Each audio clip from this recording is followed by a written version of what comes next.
Good morning, students. Let's continue our fourth unit, Read to Yoga for Health. In our previous two videos, we learned that yoga is one of the most ancient sciences of India. It provides benefits to our body parts. Even it is good for all the system provided in our body. Yoga will also help us to sleep well as in our psych- psychophysical element. Even we learned that Surya Namaskar is an ancient form of yoga. It is a combination of 12 different positions, postures. Let's learn the 12 different postures of Surya Namaskar.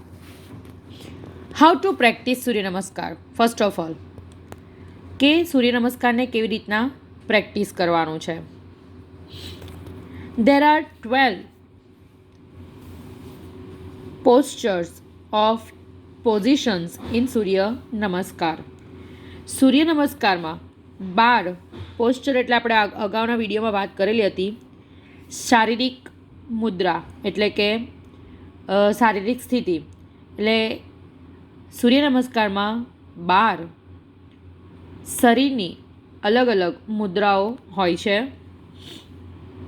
There benefits are describe in the brackets. અને એ જે શારીરિક મુદ્રા છે એનાથી આપણને શું લાભ થાય છે તે બ્રેકેટમાં એટલે કે કૌંસમાં, બ્રેકેટ શબ્દથી તમે પરિચિત છો બરાબર છે, કૌંસમાં આપેલું છે. Let's learn that 12 postures in the from the Surya Namaskar. Actually, if we are learning in physical classroom, that time I make student to perform the different postures. કે વિદ્યાર્થી પાસે હું પોસ્ચર કરાવીને તમને એના બેનિફિટ્સ પણ એક્સપ્લેન સારી રીતે કરી શકતે. અત્યારે આપણી પાસે લિમિટેશન્સ છે એટલે આપણે જે પિક્ચરમાં પોઝિશન્સ આપેલી છે એ જ પોઝિશન્સને ધ્યાનમાં રાખીને બરાબર છે અભ્યાસ કરીશું. શક્ય હોય તો જેમ જેમ એક એક પોઝિશન જાય તેમ તેમ તમારા માટે જો શક્ય હોય તો એ પોઝિશન કરો તો તમને એનાથી કયા લાભ થવાના છે એની સમજ સારી રીતે લેવાશે અને કયા બોડી પાર્ટને એક્સરસાઇઝ મળે છે એ પણ તમે જાતે કરો તો તમે જાતે ફીલ કરો તો આપણને વધારે ખ્યાલ આવે. ઇવન ધો આઈ ટ્રાય માય લેવલ બેસ્ટ, હું મારી રીતે બધી બનતી કોશિશ કરીશ. You can understand that very well કે તમે સૂર્ય નમસ્કારની આ 12 પોઝિશનને બરાબર સમજી શકો. First, stand with your feet together and palms folded in front of your chest. Close your eyes properly. Now, શું કીધેલું છે? Stand with your feet together.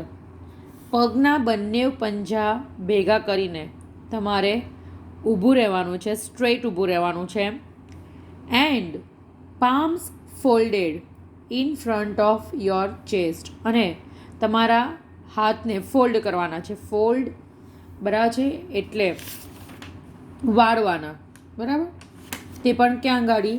તો in front of your chest. In front, chest એટલે તમારો છાતીનો ભાગ અને એની સામે એટલે ઇન ફ્રન્ટ. તો તમારે હાથને જોડી દેવાના છે. આપણે નમસ્કારની જે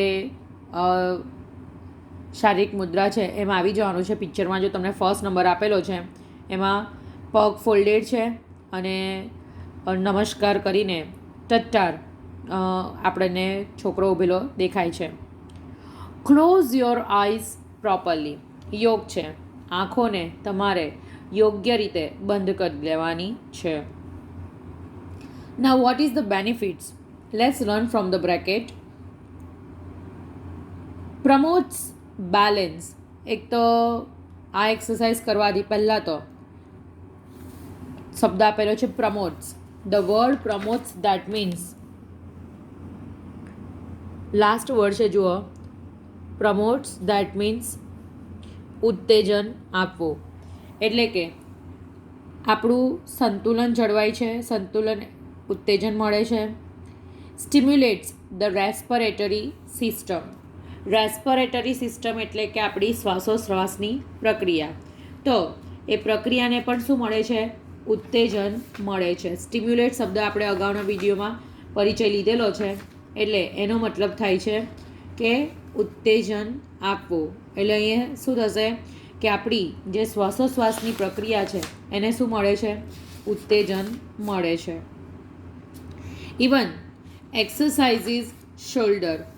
ખભાના જે સ્નાયુઓ છે એને કસરત મળે છે. બેક એન્ડ નેક મસલ્સ. અને સાથે સાથે પીઠના અને ગરદનના જે સ્નાયુઓ છે એને પણ કસરત મળે છે. બરાબર? એટલે તમારા પગને જો એકસાથે રાખીને છાતીના આગળના ભાગમાં તમે હાથને નમસ્કારની મુદ્રામાં રાખીને ઊભા રહો તો લાભ શું થાય છે કે શ્વસન જે પ્રક્રિયા છે એને ઉત્તેજન મળે છે, તમારું સંતુલન જળવાય છે અને સાથે સાથે તમારા ખભાના, પીઠના અને ગળાના જે સ્નાયુઓ છે, મસલ્સ એટલે કે સ્નાયુઓ, એને શું મળે છે? કસરત મળે છે. Get it students? આ તમારું ફર્સ્ટ પોઝિશન છે. નાવ the second one. Rays your arms over your head and shoulders with the palms touching each other and biceps touching our ears. Stretch your abdomen as much as possible and lean backward. એક જ મુદ્રાની અંદર તમારે 3 થી 4 વાર બાજુ તમારી બોડીને move કરવાની છે. કેવી રીતના સમજીએ જો. Raise your arms over your head. તમારા હાથ અત્યારે ફોલ્ડેડ હતા. આ જ ફોલ્ડેડ હાથને તમારે ઉપર લઈ જવાના છે, બરાબર છે? માથાની ઉપર. And shoulders with the palms touching each other and biceps. Shoulder with the palms કે તમારી જે હથેળીઓ છે એને જોઈન્ટ જ રાખવાની છે. તમારા ખભાથી સ્ટ્રેટ લેવલ ઉપર તમારો હાથ જવો જોઈએ, ની આગળ ની પાછળ. I have seen so many students during our that exercise time at Saturday morning. તો જોઈએ છે કે કેટલાક સ્ટુડન્ટ્સ લેઝી હોય છે, એટલે હરખા બાજે સ્ટ્રેટ લેવલ ઉપર હાથ રાખતા નથી. અહીંયા એ વસ્તુ બહુ જ મહત્ત્વની છે. while you are doing exercise, if you are not doing properly, you can't get the proper result of that exercise. જો તમે એક્સરસાઇઝ યોગ્ય રીતે કરો ને તો તમારા જ શરીરને લાભ છે. તમારી કસરત કરવાથી બીજાને લાભ થતા નથી. તો કસરતમાં ક્યારેય આળસ ન કરો. કારણ એક તો અઠવાડિયે આપણે એકવાર કરતા હોઈએ અને એમાં પણ આપણા જો સ્નાયુઓ શરીરની સાથે એકચ્યુઅલી રમત નહીં કરાય. તમે જો આળસ કરી જાઓ ને એકાદું બી સ્નાયુ આમ તેમ ખેંચાઈ જાય તો અઠવાડિયા 15 દિવસ સુધી આપણને એની તકલીફ રહી અને કદાચ વધારે થઈ જાય તો એ આગળ જઈને આપણા માટે મેજર પ્રોબ્લેમ પણ બની શકે. એટલે while doing the exercise, follow the instructions given by the instructor. કે ઇન્સ્ટ્રક્ટર દ્વારા આપણને જે કંઈ પણ સૂચનાઓ મળતી હોય એ સૂચનાઓને આપણે યોગ્ય રીતે ફોલો કરવાની હોય છે, તો જ એ કસરતનો આપણને લાભ હોય. એટલે ક્યારેય પણ એ બાબતમાં આળસ નહીં કરવાની. તમારા ખભાથી તમારા હાથને સ્ટ્રેટ લેવલ ઉપર માથાની ઉપર લેવાનું છે. હાથ તમારા જોઈન્ટ જ રાખવાના છે અને બાયસેપ્સ ટચિંગ અવર ઇયર્સ. બાજે ધ વર્ડ બાયસેપ્સ જો પામ એટલે હથેળી અને બાયસેપ્સ એટલે કે તમારા બાવડા. બાવડા દેટ મીન્સ કે શોલ્ડરનો જે આ ભાગ છે છે એને શું કહેવાય? બાવડા. તો એને તમારે શું કરવાનું છે? તમારા ઇયર્સ કાનની સાથે ટચ કરવાનું છે. નેચરલ છે, બધાના ટચ થાય. ગરદન મોટી હોય, ગરદન નાની હોય, દેટ ડઝન્ટ મેટર. હાઇટ વધારે કે હાઇટ ઓછી હોય તે દેટ ડઝન્ટ ઓલ્સો મેટર. આજે શરીરની રચના ભગવાને બધાને સરખી જ આપેલી છે. એટલે તમે જો તમારા સ્ટ્રેટ લેવલે હાથ ઊંચા કરશો તો તમારા બાયસેપ્સ ઓટોમેટિકલી તમારા કાનને ટચ કરશે. જો સ્ટ્રેટ હાથ હશે તો. હાથ જરા બી ઝૂકેલો હશે તો એ પોસિબલ બનશે નહીં. Stretch your abdomen as much as possible. Stretch એટલે ખેંચવું. Your abdomen. Abdomen that means કે પેટના સ્નાયુઓ. પેટની અંદર there are so many other organs also, કે એક જ ઓર્ગન્સનું પેટ નથી બનેલું. બાજુ કે પેટની અંદર નાનું આંતરડું, મોટું આંતરડું, જઠર, આ તે બધાનો જ સમાવેશ થઈ જાય છે. એટલે જે પેટના અંગો છે એ બધા એને શું કહેવાય છે? એબડોમન. બાજુ ધ વર્ડ એબડોમન એટલે પેટ, પણ ખાલી એકલા પેટમાં તો આપણા માટે શબ્દ બીજો બી છે ને, સ્ટમક. સ્ટમક એટલે એકલું પેટ, પણ એબડોમન જ્યારે બોલાય ત્યારે સમજવાનું કે એની અંદરના બીજા સ્નાયુઓનો પણ અહીંયા આગળ ઉલ્લેખ કરાયેલો છે. એટલે કે parts of the body between thorax and pelvis. પછી હોજડી, આંતરડા, પિત્તાશય, બારોડ, સાદુપિંડ વગેરેને સમાવતો શરીરનો ભાગ, એટલે એને કહેવાય એબડોમન. તો તમારે શું કરવાનું છે? Stretch your abdomen. પેટને અંદરની તરફ ખેંચવાનું છે એઝ મચ એઝ પોસિબલ. શક્ય હોય તેટલું. બહુ નહીં ખેંચવાની તો તકલીફ થઈ જાય, બરાબર? એટલે શક્ય હોય તેટલું. And lean backward.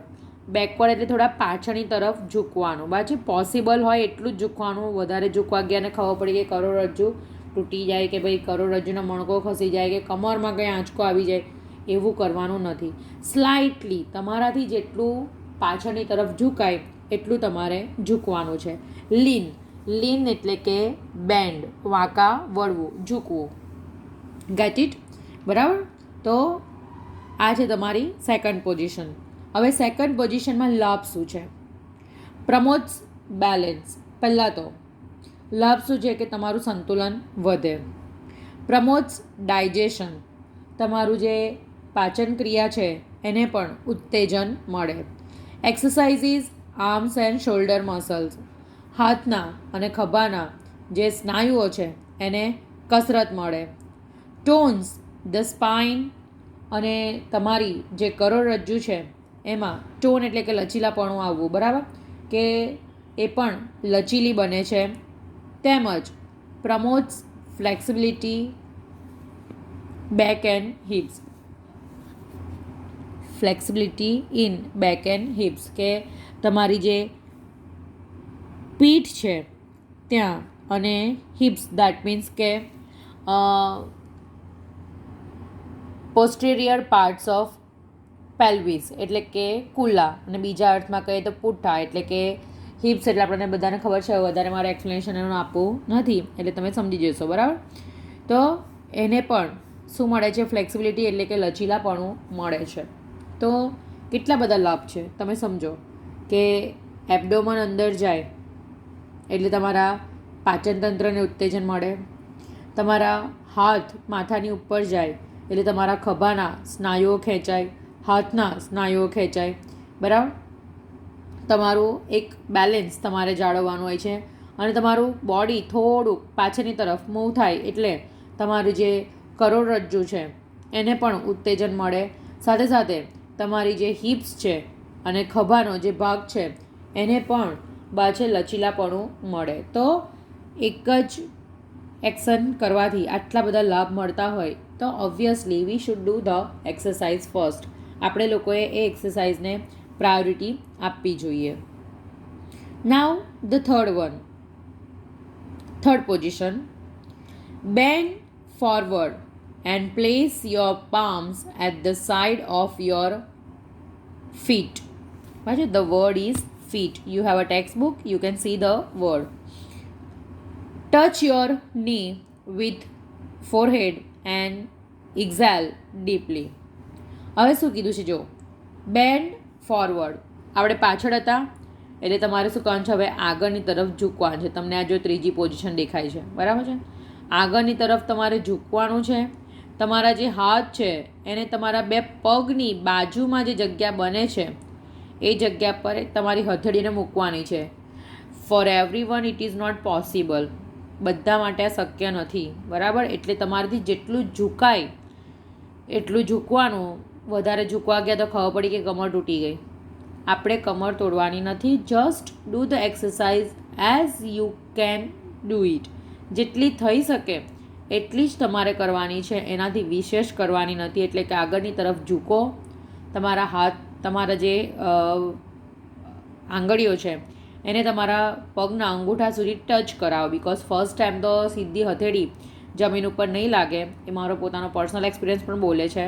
એટલે શરૂઆતમાં તો તમારે તમારી ફિંગર્સ ને અંગૂઠા સુધી, એટલે પગના અંગૂઠા સુધી લાવવાની બાજુ. અને ત્યાર પછી તમારી જે ગરદન છે એને ઘૂંટણ બાજુ તમારું જે સ્ટ્રેટ રહેવું જોઈએ, વળી નહીં જવું જોઈએ. ખબર પડી કે ભાઈ માથું લગાવવાનું કીધું, ઘૂંટણ વાળી દીધું એટલે તો ઓટોમેટિકલી માથું લાગી જાય. ના, તમારો પગ સ્ટ્રેટ રહેવો જોઈએ ઘૂંટણથી.